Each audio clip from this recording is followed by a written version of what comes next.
how to fix the Badoo app crashing due to outdated iOS or Android version. Hey everybody, welcome back to the channel. In today's video, we're going to be learning how you can fix if your Badoo application keeps constantly crashing because your Android or iOS version is quite old and outdated. So without any further ado and without any delay, let us get started with today's video. To fix if the Badoo app is crashing due to an outdated Android or iOS version, first of all, it is important to check the minimum requirements for Badoo.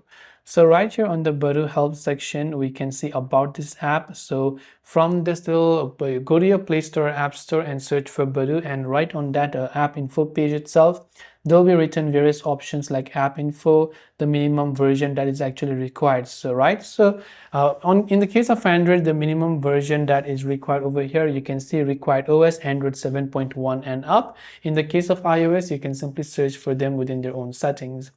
Now, if your phone is actually even below Android 7, because currently it's the time of Android 16, then it is probably that your device might be at least 10 or even longer years old.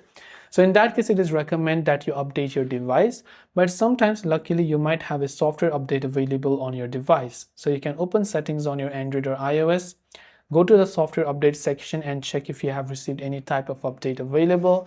And if it does have an update, then make sure to update it to the latest version. So hopefully one of these may have helped you solve the problem. If you have got any questions, do feel free to leave them down. Thanks for watching and see you in the next video.